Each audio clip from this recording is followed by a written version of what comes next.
Is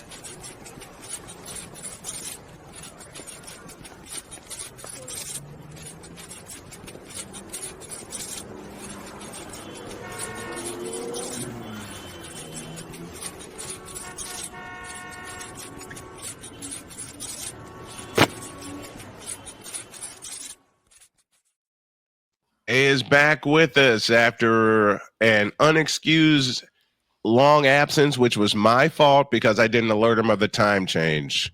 And let me bring him in right now. Good morning, Jay. How are you? Good morning, guys. How are you? How are you, sir? I thought I'd been fired from the show. It's been so long. No. Nope. Absolutely. Nope. This is my fault. I messed it up and didn't alert you of the time change. Jay, call him on his BS. You know it. He knows I always will do that. We're done. Oh, boy. Brian, you're going to have a hell of a time cutting this one. Yeah. I don't think I'm going to cut it. I think I'm going to leave it as is. Well, let's get into it as we welcome Jay from North Carolina this morning. And Jay, what happened in Germany? Well, first of all, it was two really bad football teams playing each other. That's a given. That's a given, yes. But I mean, as bad as the Panthers are, and it actually seems like the little break that the Panthers had a couple weeks ago, changing quarterbacks, that seemed to have helped. Mm-hmm. Mm-hmm. But the Giants are just terrible. A mess. They're just a mess. Yeah, they are. They are indeed a mess. And then some. It's a shame that's the game they choose to put in Germany, but you really can't. You really can't blame the NFL for that. And I was actually up. I was gonna say at least they put it early, so no one be up. I watched every second of it. I was up. I was up for that game, and I texted the guys, and I said, "What the heck am I doing up?" My exact answer was, I could ask myself the same question. What is different about the Carolina Panthers the last week or couple weeks compared to earlier in the season, Jay? I believe their quarterback has sort of grown up the last couple weeks. I mean, I think that when Andy Dalton took over, and unfortunately Andy Dalton was in a car wreck, and I hope he and his family are okay, because, I mean, that could have been a lot worse than it really was. Yeah. But I think that break was good for him. And they were talking about that yesterday. Kurt Warner was talking about that yesterday, about he just sort of grew up in those couple of weeks, and he learned how to be a professional. Not that he wasn't before, but he really learned how Andy Dalton did it, and Andy Dalton's had a pretty good career over the years. Mm-hmm. So now going forward, can he apply that throughout the rest of the season? No, I mean, the Panthers are just not that good. I mean, and plus they just traded two receivers away. Mm-hmm. They just happened to play a really bad team yesterday. And Chuba Hubbard got 150 some odd yards running. And they actually signed him, so they actually did something good this week. Yes, they did. They 4 did. years, $33 million. Mm-hmm. Now they just have to make it worth it and fix. Now, I mean, they're just going to have to do better in the draft. Mm-hmm. Yeah. I mean, not just this coming draft, but a lot of drafts to come. Yes, because the last couple of years in the draft they have been god awful. Right. Well, then let's not forget, in the last 2 years they haven't even had a number one pick. Nope. Traded that to the Bears, and we see the end result of that. Mm-hmm. We see the end result of that. And if they would just clearly the Tepper family has good faith and does good things. Mm-hmm. They just got to lay off the football aspect of it. Weren't we talking about this earlier today with the Chicago Bears? Yes. Yep. Let your football people run the program. You're the owner of the team. Don't be Jerry Jones and run the team, because we've seen how that works. No, the Cowboys are a nightmare right now. Mm-hmm. Look at us. He comes out there yesterday chastising reporters. Stop the reporters' fault for asking legitimate questions. I got to ask about something like that, Mr. Spivey. Have you ever known someone to be this arrogant and this narcissistic that they get upset because reporters are doing their job. I guess sometimes reporters can be a little snippy. They can say they can ask questions that are completely out of line, but not in this case. Not in Jerry Jones's case. Listen, I've been in this business for 33 and a half years. Mm-hmm. And I mean, obviously, of course, I grew up. I mean, I probably asked some dumb questions when I was growing up, and I see some dumb questions now, mainly, and I hate to say this, but mainly from TV people. Mm-hmm. They ask really dumb questions. But in this case, I watched the interview yesterday. She asked him a legitimate question. And he went out and said, I don't mean to be sarcastic about it, but what do you mean by that? He knew exactly what she meant by it. Right. It kind of reminds me about that situation. They suck. They just suck. Right. It kind of reminds me of that situation that happened with Cam a few years back, where he got snippy with a female reporter when she was talking about routes. Mm-hmm. And he was like, "Oh, it's kind of funny, a woman talking about routes." Like, is it though? Yeah, I remember that. Well, that shows you what a prick he was. And right. Everybody gave him a pass on it in North Carolina. Not wrong. Yeah, you're not wrong. Then still to this day, people love him for some unknown reason and think he should be in the Hall of Fame. No, he is not in the Hall of Fame. The Hall of Fame? He had one good year. No, he had one good half of a year. Who is smoking what? There are a lot of people who think he should be in the Hall of Fame. Not me. Not I. Not this panel here. And I used to be a fan of Cam Newton, but not to the level he should be in the Hall of Fame. He showed his true colors in the Super Bowl when he acted like a little child. Yes, exactly. Who's smoking what grass to think Cam belongs in the Hall? And Snowman, you know one of them. Oh yeah.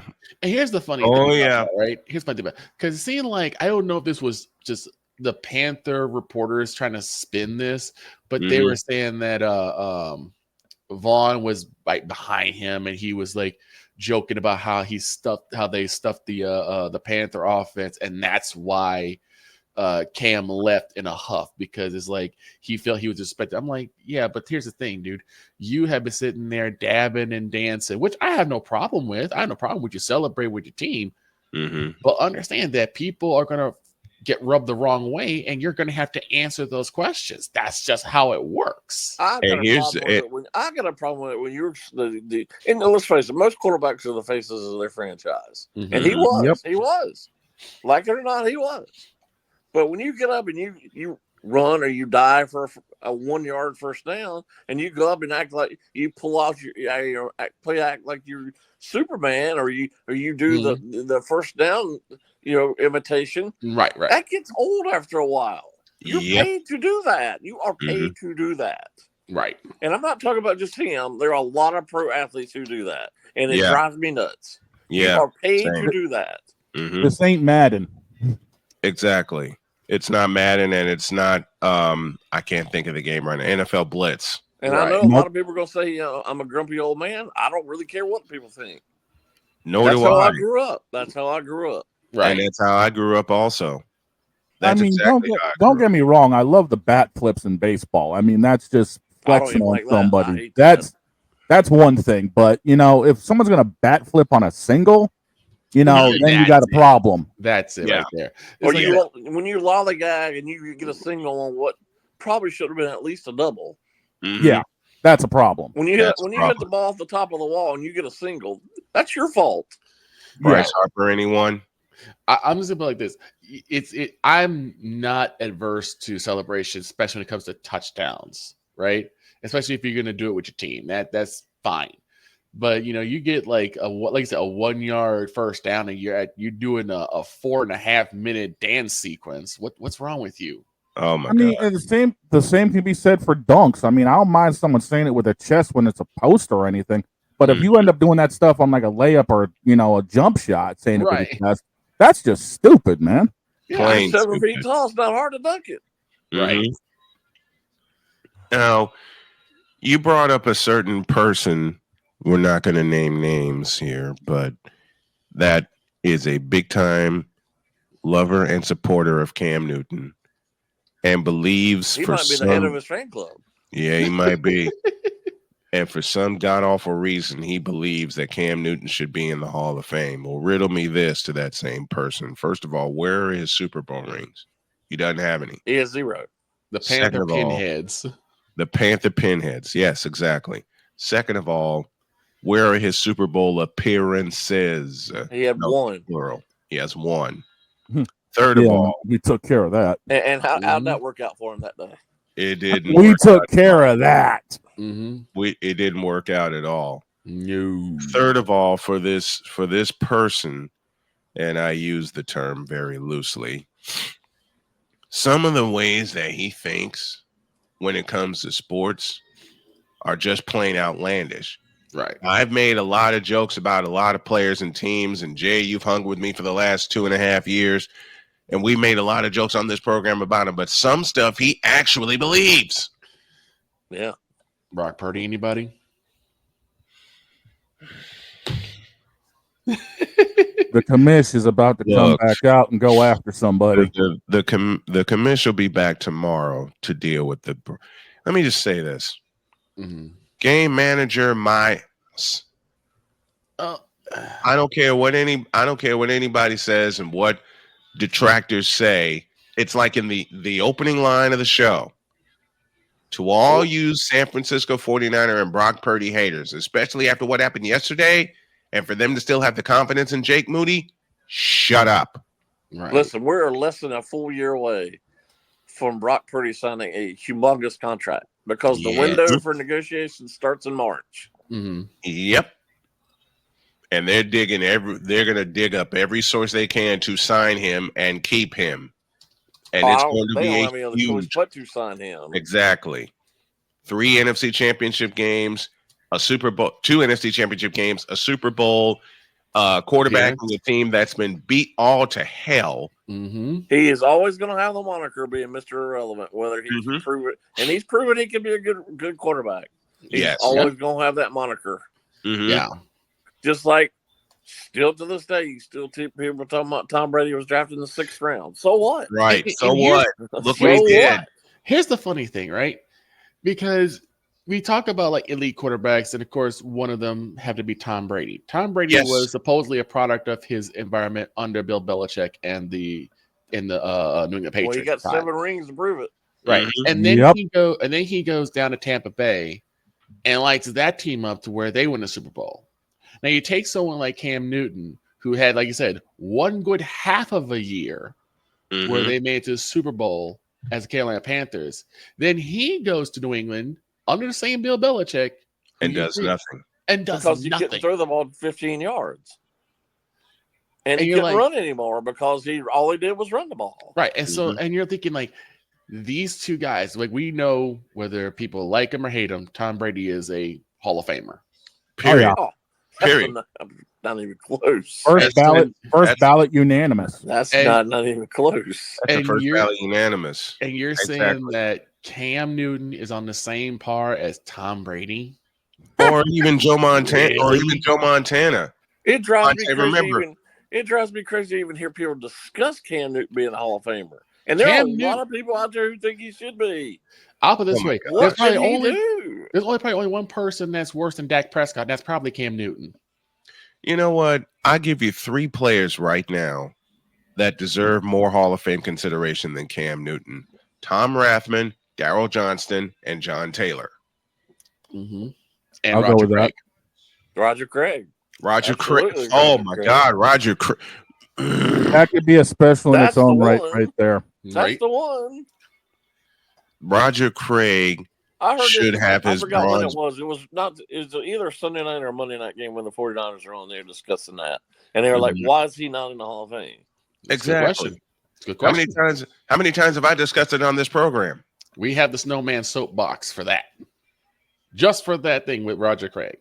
And why he hasn't been in the Hall of Fame, I still don't know. But I mean, you're not going to speak about Cam Newton in the same annals of history as the likes of Troy Aikman, Joe Montana, Steve Young, Tom Brady. I mean, even Jim McMahon is a better quarterback than Cam Newton. You were just talking about Dak Prescott. I mean, everybody talks about why they gave him that deal. Yeah. And now it looks really bad, especially since he's hurt. Mm-hmm. Yeah, it's probably going to miss the rest of this year. But what were they supposed to have done? I mean, they're kind of locked in a position where they either sign him choice, or they let him go and have. I mean, you saw the garbage they trotted down the field to play quarterback yesterday. Yeah. Yep. Cooper Rush and Trey Lance suck. Mm-hmm. Yeah. I mean, that was a bigger dumpster fire than the New Orleans Pelicans are. And Jerry Jones can blame himself. They put themselves in a position when they had no running back, and they had all these running backs in the draft this past year, and didn't draft a single running one back. of them. Nope. Yeah, what does Gerald do? Back and you suspend him last week for being a fool. Yeah.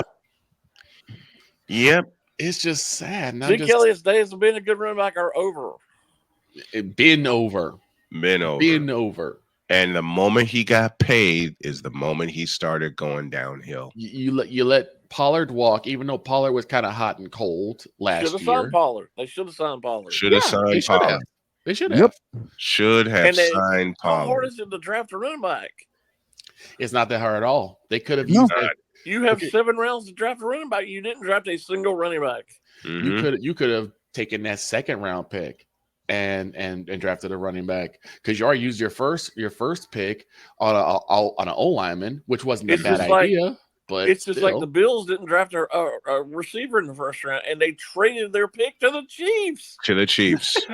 Who grabbed the receiver to grab the receiver that the Bills should have grabbed, and his name is Xavier. Sunday. You know they're going to mention that. And they grabbed the receiver the Bills should have grabbed, who was staring him right in the face. His name is Xavier Worthy. How much do you think that could have helped Josh Allen? Big time. You know how many over the top play? You know how many over the top plays to the Chiefs of all teams every year in the playoffs. Of all teams. You traded your 1st round pick to the Chiefs. Yep. And they grabbed the pick that you wanted in the first place. You know, Andy Reid is laughing all the way home to the bank. Mm-hmm. To the bank. All the way to the bank. All the way to the bank.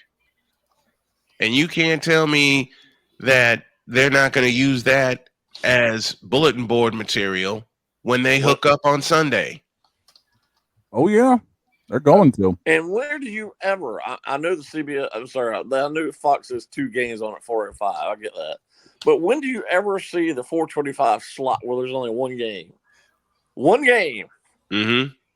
And it's the Bills and the Chiefs. That's crazy. You never see that. You never see that. No, you don't. You never see that. And it's at Rich Stadium. I'm sorry, I can't call it Highmark Stadium. I can't call it Ralph Woodson Stadium.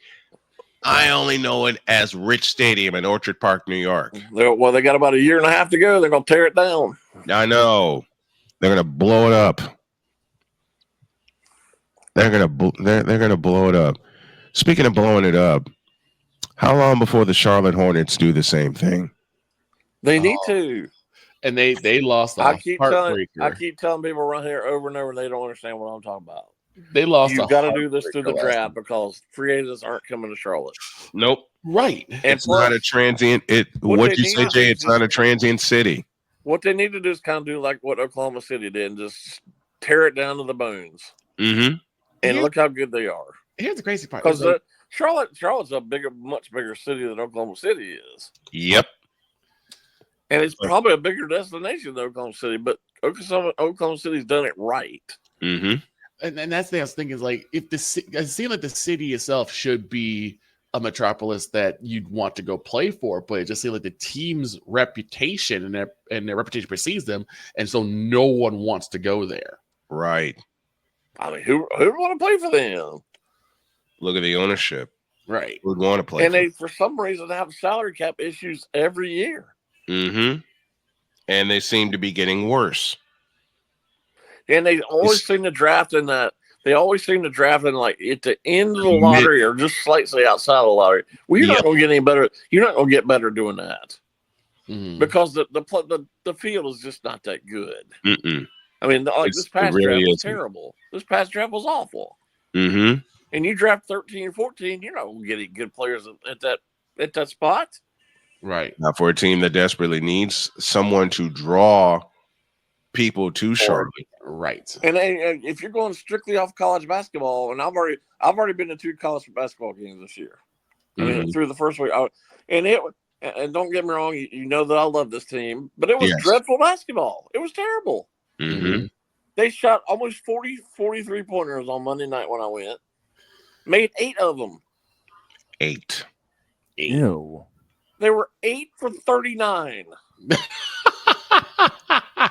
Oh my I'm sorry. gosh. I'm sorry. And I probably shouldn't have laughed at that, but God, That's bad. And then they missed 13 free throws. Wait, Oh what? my Lord.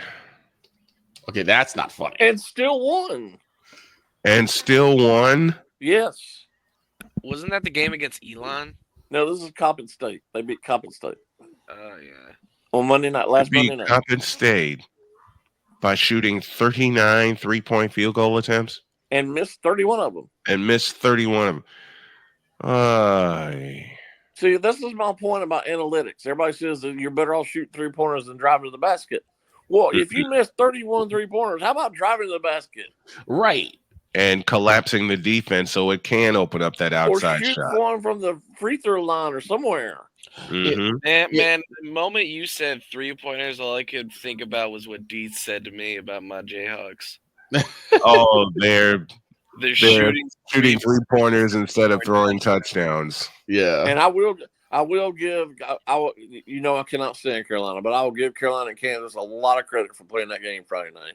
Mm-hmm. But the mistake was playing that game on Friday night. There you go. Right. They should not have played on Friday night. However, when are you going? They probably should have played on like a Tuesday or Wednesday. Mm-hmm. It doesn't have. I know the have Champions thing. I know the Champions thing is tomorrow night, and we're Chicago or New York or wherever the heck it is. Mm-hmm. But don't play that game on Friday night. And they got it wrong. They got the Champions Class. They got the Champions Classic wrong, and I'll tell you why. Dietz brought this to my attention. Where are the defending champs?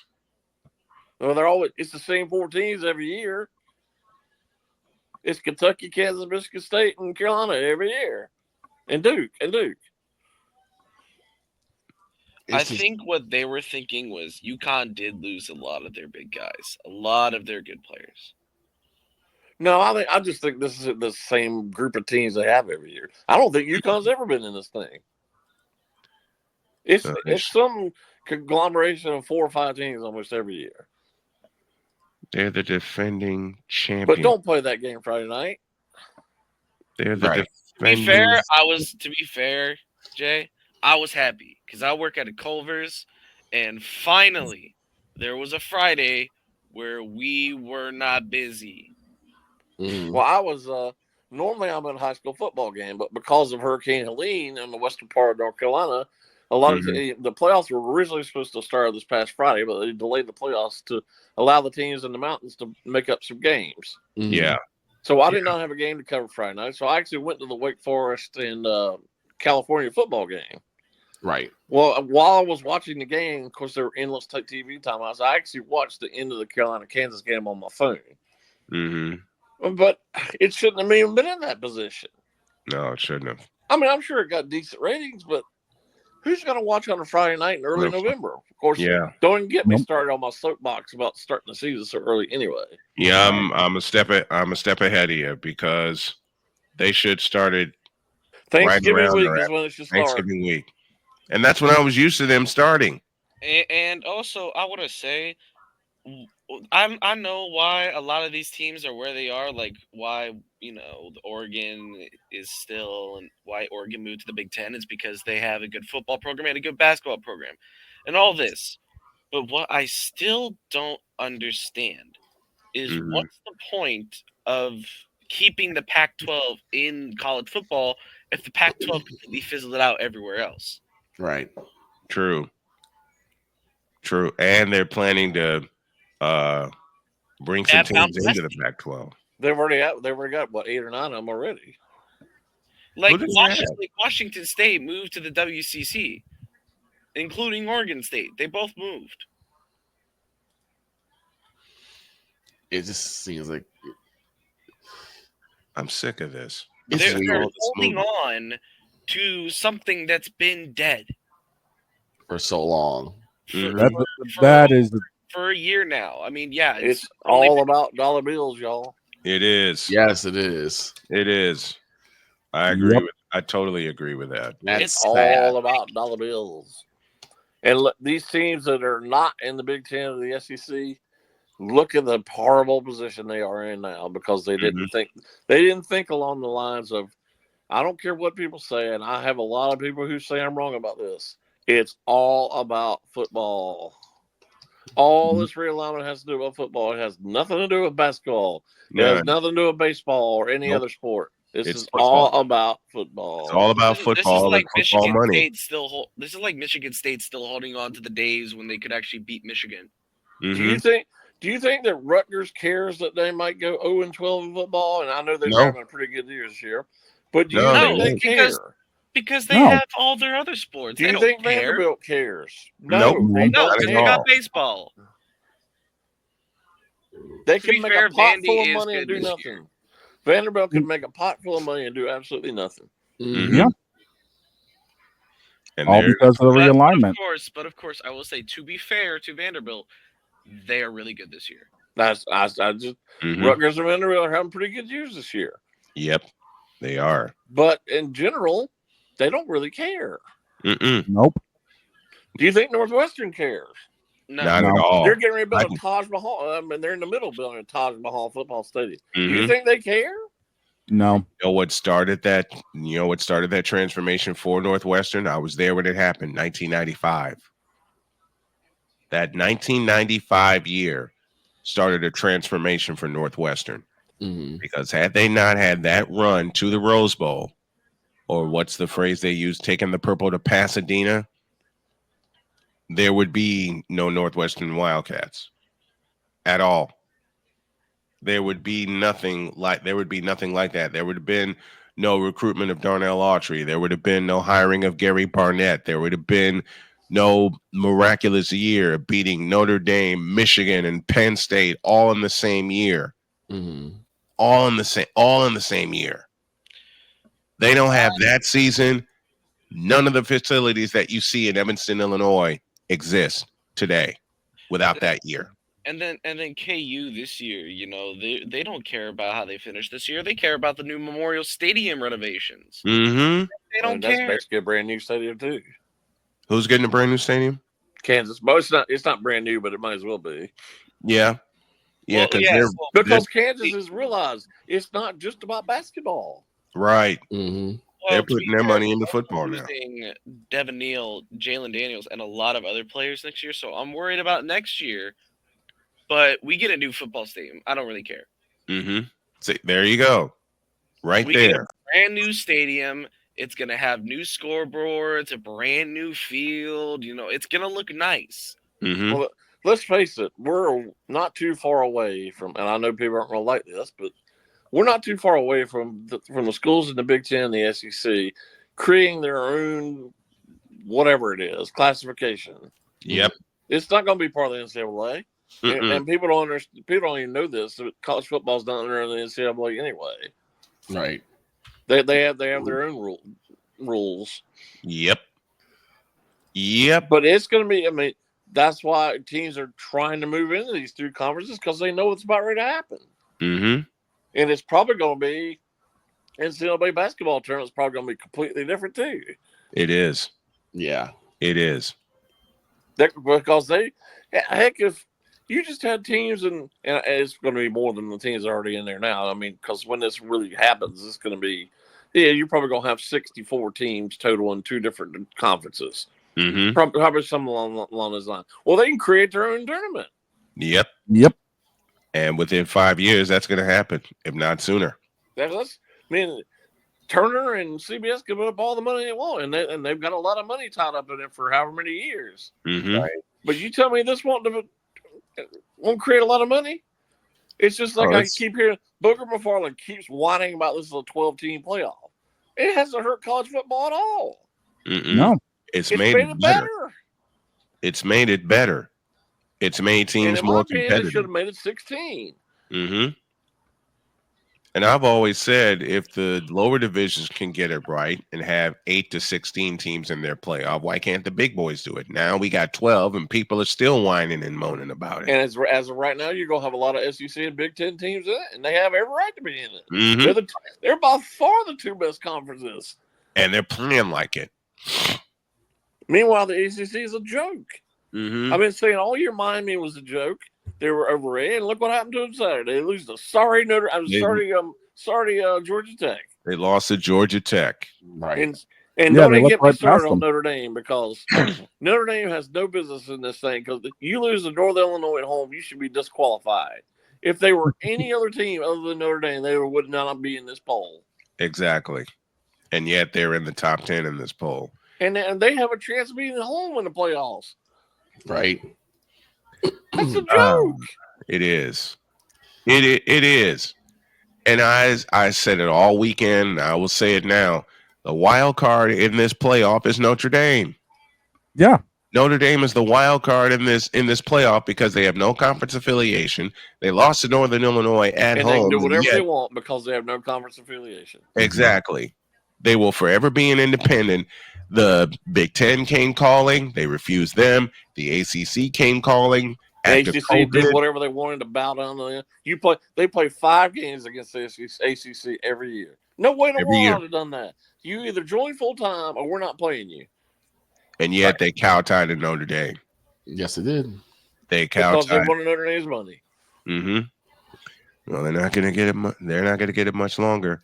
I saw a projection yesterday where they, as of right now, one projection had them at Indiana. You tell me that wouldn't Indiana wouldn't get hyped over that, because you know darn well Notre Dame's not playing Indiana. Mm-hmm. Not at all. Notre Dame's not playing Indiana. Notre Dame will not play Indiana football. You know they're not going to. Nope. Not a chance.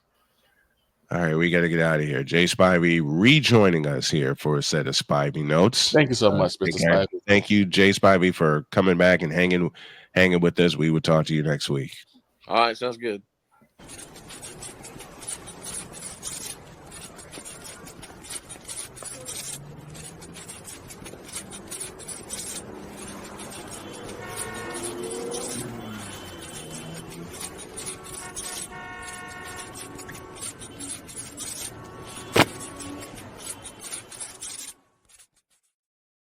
We got to go. This cold is trying to hang on to me, but I'm going to get rid of it in the next hour. Have a great day. God bless. Remember to make your next move your best move. And always remember, if your dreams don't scare you, they're simply not big enough. Dream big, do bigger. We hope y'all are too. And thank you, Dr. K, for the laughs. We appreciate you, honey. Bye-bye.